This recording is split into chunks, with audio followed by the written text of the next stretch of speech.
Hello. তো চলো আমি আবার তোমাদের সাথে আমার ঘুরতে যাওয়ার কিছু কিছু জায়গার ব্লগ নিয়ে চলে এসেছি। তো আমরা দেখো গাড়িতে বসে চলে যাচ্ছিলাম, পাহাড়ে গেছি, পাহাড়ে গিয়ে তো গাড়ি করেই ঘুরতে হবে, এছাড়া কোনো উপায় নেই। তো দেখো আমরা গাড়ি করে যখন যাচ্ছিলাম আমাদের আশেপাশে কি সুন্দর জায়গাগুলোতে বরফ পড়েছিল, কি ভালো লাগছিল দেখতে।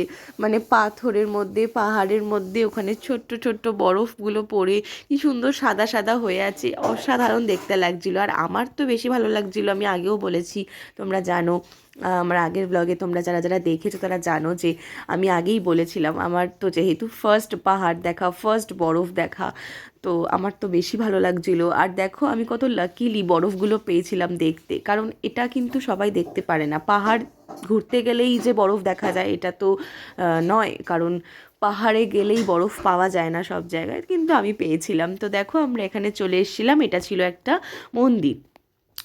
মন্দিরে আমরা চলে এসেছিলাম অনেকটা উঁচুতে, দেখতেই পাচ্ছ। আমরা এখানে দাঁড়িয়েছিলাম, গাড়ি হল্ট করেছিল কিছুটা, তারপরে আস্তে আস্তে হেঁটে চলে গিয়েছিলাম। আর এটা হচ্ছে বাবা হরভজন সিংয়ের মন্দির। আমি জানি না তোমরা কারা কারা এনার গল্পটা জানো, ভীষণ ভালো। আর ভীষণ কি বলবো, একটা গায়ে কাঁটা দেওয়ার মতন মুহূর্ত ছিল। তো আমরা হরভজন সিংয়ের মন্দিরটা দেখে ঘুরে তারপরে চলে এসেছিলাম অন্য জায়গায় যাওয়ার জন্য। তো দেখো এখানে যত যাচ্ছি তত বেশি পরে বরফগুলো পাচ্ছিলাম, মানে এখানে যে স্নোফলস হয়েছিল 2 দিন 3 দিন আগে সেটা বোঝা যাচ্ছিল। আমরা পুরো স্নোফলটা পাইনি, কারণ ওটা না পাওয়াই বেটার, কারণ দেখো পুরো স্নোফল পেলে ওরকম বরফে ঢেকে গেলে সব জায়গায় গাড়ি আটকে দেয়, যেতে দেয় না। তো আমরা দেওয়ার সেই প্রবলেমটা হয়নি, আমরা খুব লাকিলি সবটা দেখে একদম সুন্দর করে ঘুরতে পেরেছি। একদম কাঞ্চনজঙ্ঘাটা ক্লিয়ার দেখতে পেরেছি, তারপরে বরফ দেখতে পেরেছি। আর পাহাড়ে তো অনেক উঁচুতে ছিলাম, ঠান্ডাগুলোও উপভোগ করেছি। জাস্ট অসাধারণ, সব মিলিয়ে আমরা ট্রিপটা কমপ্লিট করেছি। আর যেহেতু আমরা সবাই ছিলাম, মানে আমাদের ফ্যামিলির সবাই ছিল, তাই আমরা পুরো ট্রিপটা ভীষণ আনন্দ করে কাটিয়েছি। আসলি মজা তো সবকে সাথই আতা হ্যাঁ না? তো দেখো এখানে আমরা ওল্ড বাবা মন্দির কমপ্লিট করে নিউ বাবা মন্দিরও দেখে নিয়েছিলাম।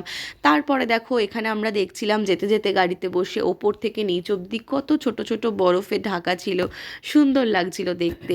মানে এরকম সিনারি দেখতে কারই না ভালো লাগে।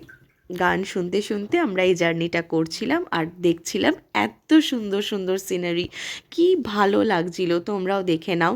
তো আমরা এই জায়গাটাতে চলে যাচ্ছিলাম, এই জায়গাটা হচ্ছে থিকু পাহাড়। থিকু পাহাড়ে অনেকটা বরফ পেয়েছি আমরা। তো সেই সবের ভিডিও আমি তোমাদের সাথে পরে শেয়ার করব। অনেক রিলস, অনেক ছবি, অনেক ভিডিও আমি তোমাদের সাথে শেয়ার করব। তো আস্তে আস্তে সেগুলো করছি, তোমরা দেখতে থাকো, স্টে স্টে টিউন। দেখো এখানে আমরা আরও বরফে চলে গিয়েছিলাম। এটা হচ্ছে পার্টিকুলার থিকু পাহাড়, যেখানে প্রচণ্ড স্নোফলস হয়েছিল, পুরোটাই প্রায় বরফে ঢাকা ছিল আর খুবই সুন্দর দেখতে লাগছিল। এখানে আমাদের গাড়ি কিছুটা হল্টও করেছিল, আমরা জাস্ট নেমে কিছু ফটো ভিডিও তুলে নিয়েছিলাম।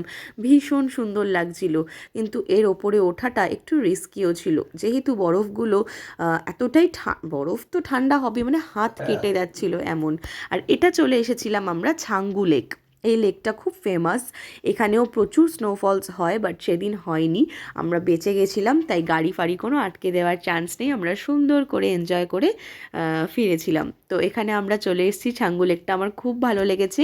আর ওখানে গিয়ে আমরা একটু সিকিমের ড্রেস পরে নিয়েছিলাম, এখানে আমার মা আছে, আমার কাকিমা আছে, দেখো আমরা তিনজনই সিকিমের ড্রেস পরে হাওয়া হাওয়া এই গানটার মতন কি সুন্দর একটু পাখাগুলো দিয়ে শ্যুট করে নিচ্ছিলাম। খুব মজা করেছি আমরা।